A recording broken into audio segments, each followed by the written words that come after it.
Сәлем оқушылар, бүгін бізде көбейту және бөлуге берілген теңдеулер 91-ші сабағымызды бастамас бұрын каналымызға тіркеліп кетеміз. Суреттегі қара және түсіндір теңдеулерді шеш. X көбейту 3 тең 12 деп тұр, 3-ке қандай санды көбейткенде 12 болады дейді. Ол санды табу үшін 12-ні 3-ке бөлеміз, сонда 4 болады. 4 көбейту 3 тең 12, дұрыс шықты теңдігіміз, Келесі, X бөлу 6 тең 3. 6-ны қандай санды 6-ға бөлген кезде 3 шығады. Демек біз 3-ті 6-ға көбейтеміз. Сонда қанша болады? 18. 18-ді 6-ға бөлсек 3, ал мына жерде жауабы 3. Теңдігіміз дұрыс. 6 бөлу x тең 2. 6-ны 2-ге бөлген кезде 3 шығады, дұрыс, Келесі 6 бөлу x-ті таптық, 3 болды, ол 2-ге тең. 6-ны 3-ке бөлсек 2 және 2 екеуі тең. Келесі тапсырма. Карточкада өрнектерді пайдаланып теңдіктер мен теңістіктерді құра дейді. Ал жақсы. Теңдіктер мен теңістіктерді құрайық. 6 көбейту 3 бізде 18. Қазір. 18. Келесі 9 бөлу 3 тең 3. 8 көбейту 4 тең 32. 8 бөлу 4 тең 2. 9 4-ім 36. 10-ды 5-ке бөлсек 2. 2 9-ым 18.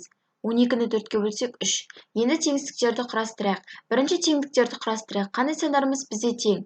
Яғни 9 бөлу 3-іміз тең болады бізде.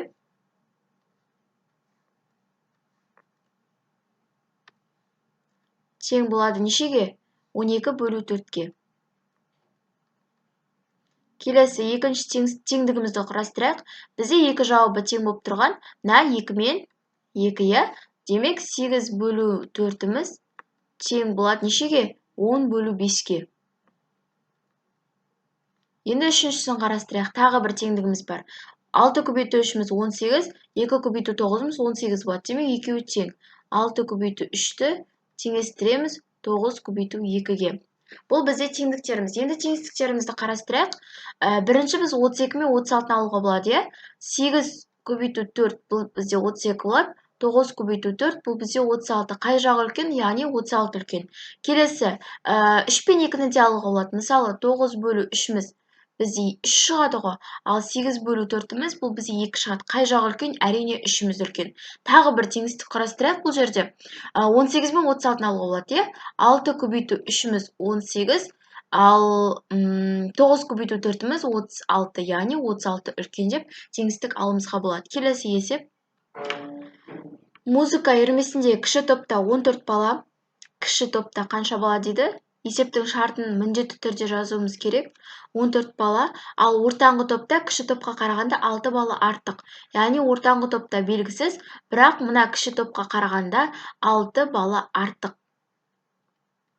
Ересектер тобындағы кіші және ортаңғы тобындағы топты бірге алғанда қанша бала болса сонша топ бар. Ересектерде бізде кіші топпен орта топты қосқандағына тең болады. Үйірмеде ересектер тобына неше бала қатысты? Ересектер сұрақ белгісі. Так, ең алдымен балдар бізде орта тобын табуымыз керек. Орта тобын табу үшін біз 14-ке 6-ны істейміз, қосамыз, өйткені артық деп тұр.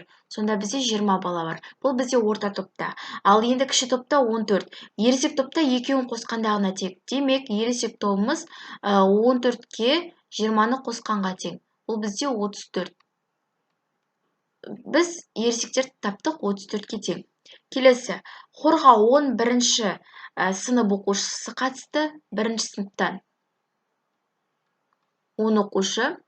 Келесі 2-ші сынып оқушылары олардан 3 есе артық. 2-ші сыныпты сұрақ белгісі, бірақ мыналарға қарағанда 3 есе артық. Есе артық десе балалар көбейтеміз.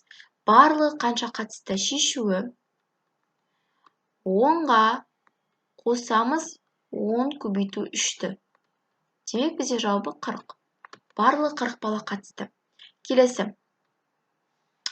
Теңдеулерді шеш. X көбейту 2 тең 8. X көбейту 2 тең 8. X-ті табу үшін біз 8-ді 2-ке бөлеміз. Сонда X-іміз тең 4. 4 көбейту 2 тең 8. 8 тең 8. Келесі. x бөлу 3 тең 5, x тең 5 көбейту 3, x тең 15. 15 бөлу 3 тең 5. 5 тең 5. Келесі. 14 бөлу x тең 7. X тең 14 бөлу 7. X тең 2. 14 бөлу 2 тең 7. 7 тең 7. Теңдеуіміз аяқталды. Келесі есептерді. Келесі бізде шеберханада 1 айда 3 домбыра жасалды, 6 айда неше домбыра жасалынады? 3-ті 6-ға көбейтеміз, 18. 1 айда А домбыра жасалды, 8 айда неше домбыра жасалады? А көбейту 8 дейміз. 24-ті 6-ға бөлсек 4, 9-ды 3-ке көбейтсек 27, 35-ті 5-ке бөлсек 7 болады. 8-ді 4-ке көбейтсек 32, 9-ды 4-ке көбейтсек 36, 7-ді 4-ке көбейтсек 28. Осымен сабағымыз аяқталды.